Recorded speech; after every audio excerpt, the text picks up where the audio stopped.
신약성경 245페이지 로마서 8장 1절 2절 다같이 한 목소리로 함께 읽겠습니다. 시작.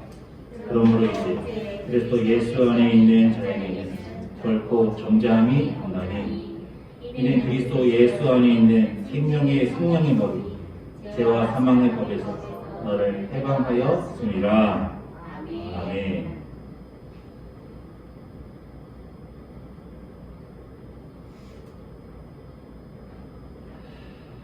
네, 오늘 본문 이렇게 시작하죠. 그러므로 이제 그리스도 예수 안에 있는 자에게는 결코 정죄함이 없나니. 예수님 안에 있으면 정죄함이 없다. 이 말씀만 붙들면은 안심이 돼요.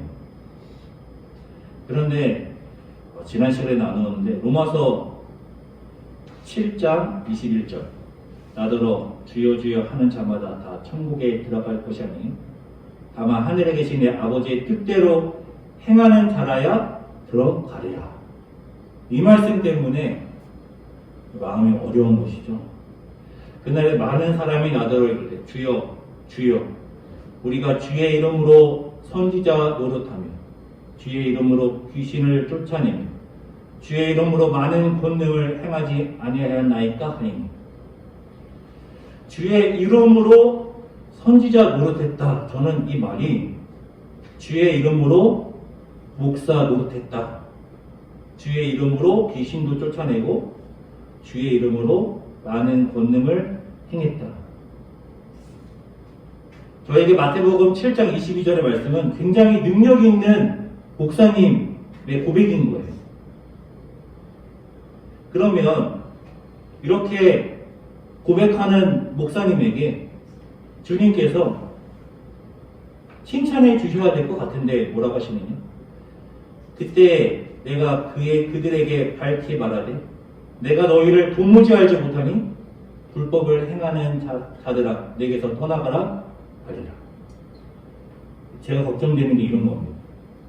평생 목회하고 하나님 앞에 갔는데 하나님이 저한테 내가 너를 도무지 알지 못한다 이러실 것 같아요. 이게 걱정되는 것이죠. 주님께서 우리를 어떻게 정죄하실까요? 나는 더 모르겠는데 이렇게 정죄하실 것 같아요. 그러면 주님께서 정죄 않으실 때는 어떻게 정죄하지 않으실까요? 그 주인이 이르되 잘하였도다 착하고 충성된 종아 내가 적은 일에 충성하였으며 내가 많은 것을 네게 맡기리니 내 주인의 즐거움에 참여할지어다. 정죄하지 않는다라는 것은 주님의 즐거움에 참여하는 것이죠. 칭찬해 주시고 인정해 주시고 나와 함께 하자. 나의 즐거움에 참여해라. 정죄하는 것은 내가 너를 알지 못한다. 분명히 예수 안에 있으면 정죄함이 없다고 하는데 불안해요. 어떻게 하면 이 불안함을 우리가 없앨 수 있을까요? 그래서 저는 실패와 성공의 사례를 통해서 어떻게 하면 우리가 정죄받지 않고 주님께 인정받을 수 있는지를 나누고자 합니다. 그러니까 오늘 말씀 굉장히 중요한 말씀이겠죠? 자, 오늘 본문에서 그리스도 예수 안에 있으면 정죄함이 없대요. 그러니까 먼저는 예수님 안에 있다라는 말이 무슨 말인지를 알아야겠죠. 예수님께서 우리를 위하여 십자가에 못 박혀 죽으심으로 우리가 받아야 하는 정죄를 예수님께서 받으심으로 우리는 정죄받지 않는 것이죠. 이러한 관점을 우리가 알고 있는데요. 조금 다른 관점으로 보죠. 예수 안에 있다라는 것이 무슨 말이냐. 하나님께서 아브라함을 택하셨어요. 아브라함을 택하시고 아브라함에게 언약을 주셨어요. 그런데 그 언약이 아브라함의 아들에게 이삭에게 그대로 옮겨가고 하나님께서 아브라함에게 한 약속을 그대로 그 자식에게 한단 말이에요. 아브라함의 자식 이삭에게. 그리고 이삭에게 한 약속을 그대로 그 자녀에게, 야곱에게도 한단 말이에요. 아브라함, 이삭, 야곱. 그 야곱이 이스라엘로 이름이 바뀌게 되죠. 이스라엘의 자식들에게 또 그 약속이 그대로 전해진단 말이에요. 아브라함의 자녀들은 언약 안에 있게 되는 거예요. 언약 안에. 왜 하나님께서 아브라함에게 무엇을 주었느냐? 할례의 언약을 주셨어요. 그 할례의 언약이 또 아브라함의 자식들에게 그대로 전해지죠. 할례의 언약 안에. 아브라함의 자녀들은 언약 안에 있었어요. 그리고 그 언약 때문에 하나님께서 이스라엘을 출애굽시키신 것이죠. 출애굽시키셔서 광야에서 율법을 주는 거예요. 이스라엘에게는 언약이 있었고 율법이 있었습니다. 언약과 율법이 있는데 이 두 가지가 다 있음에도 불구하고 실패한 것이죠. 그래서 예수님이 오셨는데 예수님은 왜 오셨느냐? 그 언약을 성취하기 위해 오셨단 말이에요. 그 언약은 누구 거예요? 그 언약은 아브라함의 자식들 거예요. 그러니까 이스라엘의 것이에요. 근데 로마서 4장에서 무슨 얘기를 합니까? 아브라함의 언약의 전승자는, 후계자는 이스라엘이 아니라 믿는 자다 그러죠. 왜냐하면 아브라함도 믿음으로 의롭게 되었기 때문에. 창세기 15장에서 아브라함도 믿음으로 의롭게 되었기 때문에 믿음으로 그 언약을 얻게 되는 것이죠. 믿음으로 아브라함의 후손이 되는 거예요. 육신의 후손이 아니라 믿음이 아브라함의 후손이 되게 하는 것이죠. 로마서 4장에서 그것을 말하고, 그리고 그 언약이 예수를 통하여 성취가 되는데, 이제는 예수를 믿는 자가 아브라함의 언약의 성취자가 되는 거예요. 예수님께서 언약을 성취하셨고 예수님을 믿는 자가 아브라함의 언약의 성취자가 되는 거예요. 그러니까 그리스도 예수 안에 라고 할 수 있고요. 믿음 안에 있는 자라고 할 수 있는 것이죠. 예수 안에 있는 자, 믿음 안에 있는 자는 정죄함이 없다. 그러면 하나님께서 아브라함에게 어떤 언약을 주었습니까? 자녀를 준다라는 언약도 있었지만 땅을 준다라는 언약이 있어요. 땅을 주겠다. 그 땅을 주겠다가 그 자녀에게 주어졌기 때문에 이스라엘이 애굽에 있었기 때문에 애굽에 있는 이스라엘에게 땅을 주시려고, 약속의 땅을 주시려고 출애굽시키신 거란 말이에요. 이스라엘이 출애굽하여서 약속의 땅을 바라봤다면 우리는 어떠한 땅을 바라보는 거죠? 우리에게 약속하신 땅은 뭐예요? 부동산이 아니라 하나님의 나라인 것이죠. 이스라엘이 출애굽하여 광야에서 약속의 땅을 바라봤다면 우리는 예수 안에서 믿음으로 하나님의 나라를 바라보고 있는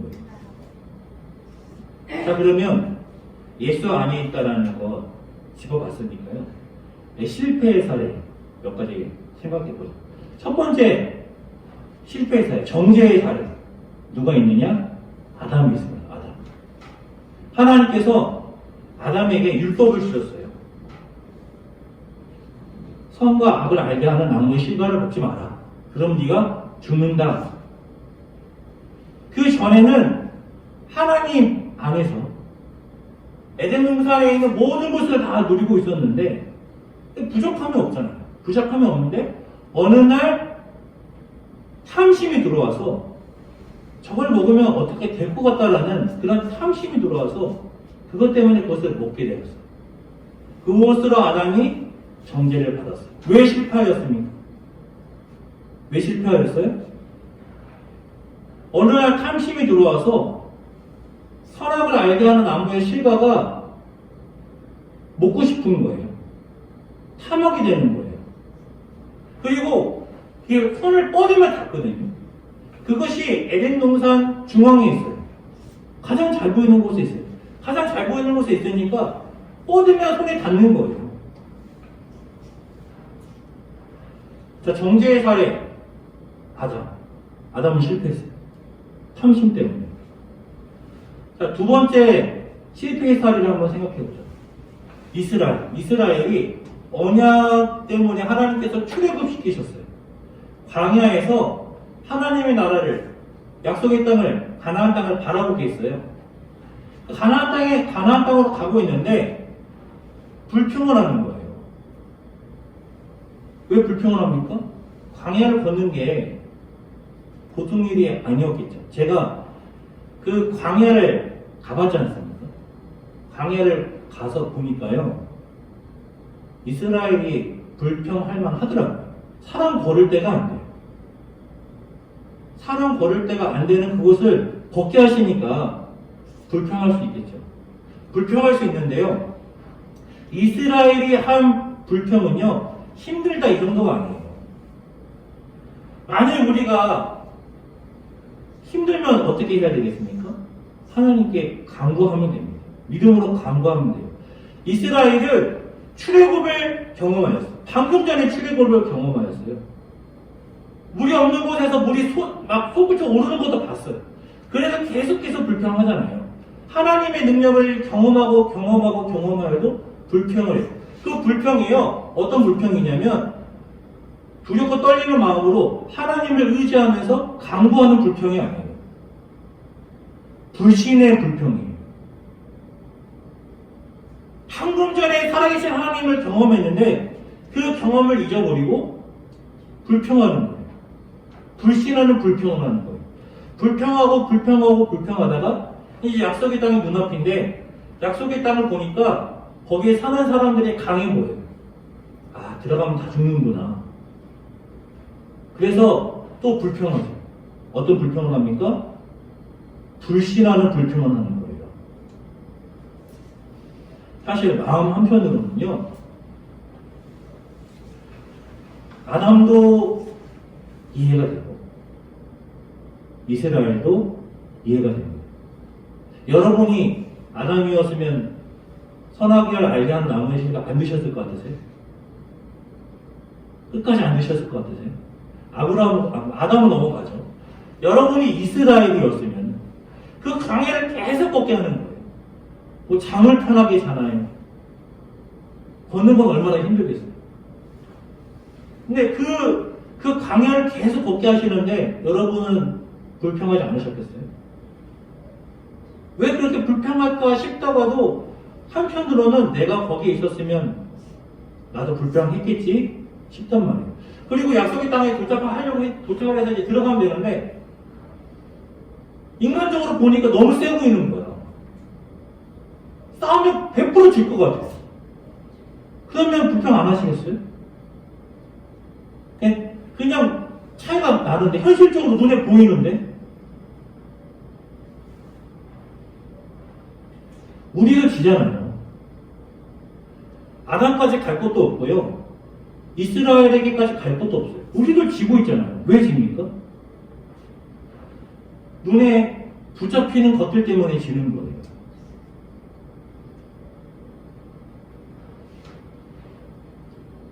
마지막으로 베드로를 살펴보죠.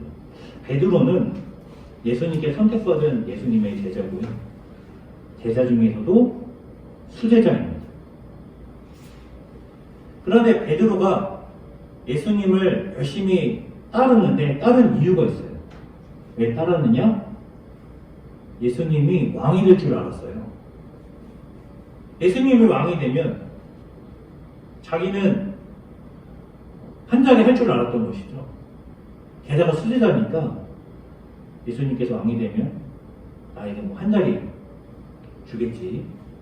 그러한 욕심 때문에 예수님을 따른 거예요. 지극히 현실적인 것 때문에 예수님을 따른 겁니다. 베드로가 어떤 영적인 것을 쫓아서 언약을 붙들어서 예수님을 따른 게 아니에요. 현실적인 이유 때문에 욕망을 따라서 예수님을 따른 거예요. 그러니까 그렇게 열심히 예수님을 따른 것이죠. 그러니까 보이지 않는 것을 붙드는 것보다 보이는 것을 붙드는 것이 훨씬 쉽단 말이에요. 그러니까 우리가 지는 것이죠. 보이지 않는 하나님의 나라를 붙들고 있으면 우리가 왜 지겠습니까? 그런데 그건 붙잡히지 않거든요. 근데 당장 눈에 보이는 것들이 있어요. 당장 눈에 보이는 것들은 손을 뻗으면 붙들릴 것 같거든요. 선악과 손 뻗으면 붙들려요. 이스라엘 당장 지금 내 몸이 힘들어요. 그러니까 실패하는 거예요. 약속의 땅 붙들리지 않고 보니까 들어가면 죽을 것 같아요. 그러니까 불평을 하는 것이죠. 왜 베드로가 예수님을 열심히 따릅니까? 조금만 예수님을 따르면, 예수님을 붙들고 있으면 한 자리 할 것 같거든요. 베드로가 정죄받는 장면 함께 보시죠. 같이 읽겠습니다. 시작. 이때로부터 예수 그리스도께서 자기가 예루살렘에 올라가 장로들과 대제사장들과 서기관들에게 많은 고난을 받고 죽임을 당하고 제3일에 살아나야 할 것을 제자들에게 비로소 나타내시니. 자, 잠깐 여기 보면은 베드로는 예수님이 예루살렘에 가서 왕이 될 거라고 생각했어요. 그래서 예수님을 따라내 예수님 뭐라고 하십니까? 본인이 예루살렘에 가면 왕이 되는 것이 아니라 죽게 될 것이다 그러죠.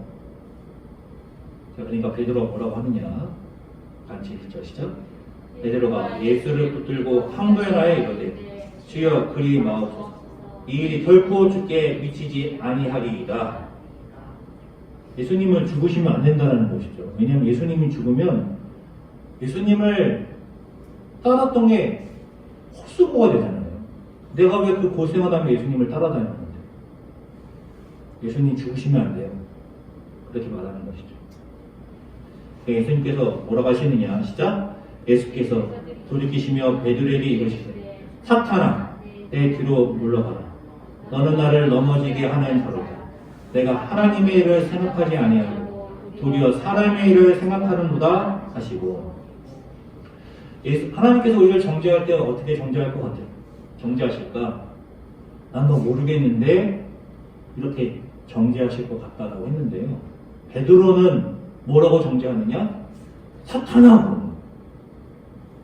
이렇게 정죄하실 수도 있겠네요. 주님 앞에 갔더니 사탄아! 사탄아 내 뒤로 물러가. 베드로는 예수님과 같이 있는데도 정죄를 받았어요. 우리가 방금 전에 무엇을 나누었습니까? 예수 안에 있으면 정죄함이 없다고 했잖아요. 베드로는 예수님이랑 같이 있어요. 예수님 붙잡고 있어요. 예수님이 갈 때 가고 예수님이 주무실 때 주무시고 예수님이 드실 때 같이 먹어요. 그런데 베드로는 사탄아라고 정죄를 받았어요. 제가 예수 안에 있다라는 게 무슨 말인지 함께 나누었죠. 예수 안에 있다라는 게 무엇이었습니까? 예수 안에 있다? 언약을 소망하는 거예요. 아브라함에게 주신 언약이 예수를 통하여 예수를 믿는 자에게 그 언약이 수여되거든요. 아브라함의 언약이 우리의 언약이 되는 거예요. 믿음으로 예수 안에서. 그래서 우리는 썩어진 이 세상을 바라보지 않고 하나님의 나라를 바라보는 것이죠. 예수 안에 있다는 것은 무슨 말이냐?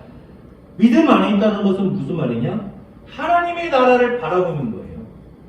이 땅을 바라보는 것이 아니라 하나님의 나라를 바라보는 거예요. 그게 예수 안에 있는 거예요. 하나님의 나라를 바라보면서 썩어진 세상을 같이 바라볼 수 없는 거예요. 썩어진 세상을 바라보면 하나님의 나라 안 보이는 거예요. 그런데 썩어진 세상은요, 당장 눈에 보이고 손을 뻗으면 잡힐 것 같아요. 눈에 보이고 손을 뻗으면 잡히고 하나님의 나라를 보이지도 않고 손을 뻗어도 잡히지 않으니까 당장 눈에 보이고 뻗으면 손에 잡힐 것 같은 썩어진 세상을 바라보게 되는 거예요. 베드로가 그랬던 거예요. 예수님이랑 같이 있는데 예수님이 나 예루살렘으로 죽으러 간다고 그러는데 예수님 죽으시면 안 되죠.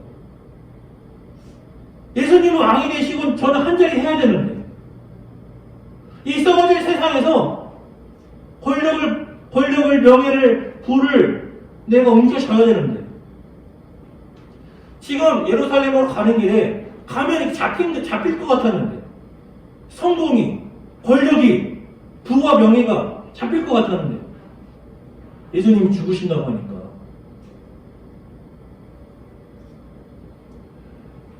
베드로는 예수님께 사탄아 라는 정죄를 받았고, 예수님이 죽으시니까, 예수님이 잡혀가시니까 어떡합니까?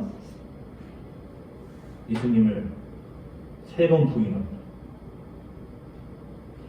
완벽한 실패인 것이죠. 3년 내내 예수님 따라다니고 수제자 소리 듣고 예수님과 함께 동고동락하면서 예수님을 붙들었는데 그랬는데도 실패해요. 왜 실패하였습니까? 언약을 붙들지 않고 썩어질 세상을 붙들었기 때문입니다. 근데 우리에게 소망이 있어요. 왜 소망이 있냐면요. 베드로가 이렇게 철저하게 실패했는데 이렇게 철저하게 실패한 베드로가 더 성공하거든요. 그러니까 우리에게 소망이 있는 거예요. 베드로가 왜 실패했느냐?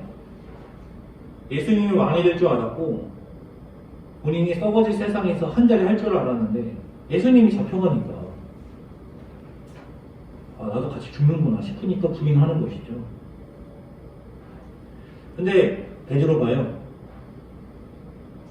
예수님의 부활을 경험했어요. 예수님의 부활을 경험하고 나서 그 부활은, 예수님의 부활은 어떤 것을 경험한 것입니까? 나도 부활하는구나를 경험하는 거란 말이에요. 사람은 다 죽죠. 사람은 다 죽는데 예수님의 부활을 통해 나도 언약을 붙들면 예수님의 부활하심을 따라 부활하는구나. 그리고 또 예수님께서 제자들을 떠나잖아요. 제자들과 같이 있을 때도 제자들이 실패했는데 예수님이 제자들을 떠나면 제자들이 어떻게 성공할 수 있습니까? 그래서 예수님께서 누구를 보내십니까? 성령을 보내시는 거예요. 예수님의 자리에 성령님이 계시는 거예요. 베드로가 어떻게 성공할 수 있었느냐? 부활을 경험하고 예수 그리스도의 십자가의 죽음과 부활을 경험하고 그리고 성령을 경험한 것이죠. 그래서 예수 안에 있는 성령의 법, 그 법으로 우리가 승리할 수 있는 거예요. 베드로가 예수님 잡혀갈 때요, 예수님을 3번 부인했어요. 완벽히 실패했어요. 베드로는 예수님에게 사탄아 이렇게 정죄도 받고 또 예수님 모른다 3번 부인하는 완벽한 실패를 경험했어요. 그런 베드로가 우리가 알기로 베드로는 순교한 것으로 알고 있습니다. 목숨도 아끼지 않았어요. 예수님을 따르기 위해 목숨도 아끼지 않았어요. 같은 베드로인데 완벽하게 실패도 경험하고 순교하는 승리도 경험하였어요. 어떻게 베드로가 이렇게 변할 수 있었을까요? 예수님의 부활을 경험하고 나서 썩어질 세상을 바라보지 않는 거예요. 예수님의 부활을 경험하기 전에는 썩어질 세상을 바라봤어요. 그리고 곧 잡힐 것처럼 보였어요. 예수님의 부활을 경험하고 나서는 왜 목숨까지도 아끼지 않습니까? 썩어질 세상을 바라보지 않고 하나님의 나라를 바라봤기 때문입니다. 하나님의 나라를 바라보며 성령의 인도하심을 경험했기 때문에 베드로는 성공할 수 있었던 것이죠. 우리도 성공할 수 있어요. 우리도 하나님 앞에 섰을 때 내가 너를 도무지 모른다가 아니라 착하고 충성된 종아 주인의 즐거움에 참여하라라는 그러한 성공을 우리가 할 수 있습니다. 어떻게 하면 할 수 있습니까? 썩어질 것을 바라보지 않고 하나님의 나라를 바라보면 됩니다. 물론 이것이 어려워요. 우리가 아담과 이스라엘과 베드로의 케이스를 봤듯이 어려워요. 왜냐하면 하나님의 나라는 보이지 않고 썩어질 세상은 눈에 보여요. 하나님의 나라는 붙잡히지 않고 썩어질 세상은 붙잡힐 것 같아요. 우리가 눈에 보이는 모든 것들이 다 세상 것이잖아요. 귀에 들려오는 모든 것들이 다 세상 것이잖아요.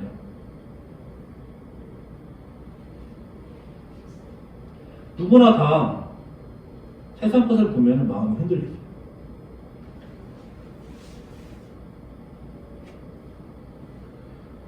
저도 그렇습니다. 저를 좀 솔직하게 드러내자면 저는 명예와 권력 이런 것에는 정말 관심이 하나도 없어요. 흔히들 말하는 감투 이런 거에 관심이 하나도 없어요. 그래서 사탄 마귀가 저를 그것으로 유혹하면은 저는 안 흔들릴 것 같아요. 근데 사탄 마귀가 저를 돈으로 흔든다. 돈으로 유혹한다. 그러면은 모르죠. 저는 감투에는 전혀 흔들리지 않을 것 같은데 제가 돈의 유혹을 받는다면 모르겠어요. 당장 손에 뻗으면 그게 잡힐 것처럼 느껴진다면 모르겠어요. 그러니까 아예 그냥 그것도 안 잡힐 것 같으면 하나님 나라 바라보고 살겠죠. 근데 계속 그런 것들이 보이잖아요. 누가 잘 됐네, 누가 성공했네, 누가 좋은 대학에 갔네, 누가 뭐 무슨 집을 샀네, 무슨 집값이 어떻게 올랐네, 이런 얘기 들으면 우리 마음이 흔들리잖아요. 그리고 고통 가운데, 고난 가운데, 환난 가운데 또 흔들린단 말이에요. 썩어질 세상을 바라보면 다 흔들려요. 반드시 실패합니다. 어떻게 하면 승리할 수 있습니까? 썩어질 세상을 안 바라보고 하나님의 나라를 바라보면 성공할 수 있는 거예요. 하나님의 나라를 어떻게 바라봅니까? 성령께서 바라보게 하시는 거예요. 예수님과 함께 있었던 제자들도 실패했어요. 그거를 아셔야 돼요. 그런데 예수님의 부활을 경험하고 나서 성령이 함께 하시니까 제자들이 성공하잖아요. 모두가 다 도망갔던 제자들이 거의 대부분 순교하잖아요. 자기의 삶을 바치잖아요. 나도 예수 그리스도의 부활을 경험해요. 나도 성령이가 함께 하시면 세상 바라보지 않고 하나님의 나라 바라볼 수 있는 거예요. 베드로가 실패를 경험했음에도 불구하고 성공했었던 것처럼 우리도 성공할 수 있는 거예요. 어떻게 하면 성공할 수 있다고요? 썩어질 세상을 바라보지 않고 하나님의 나라를 바라본다면. 기도하겠습니다.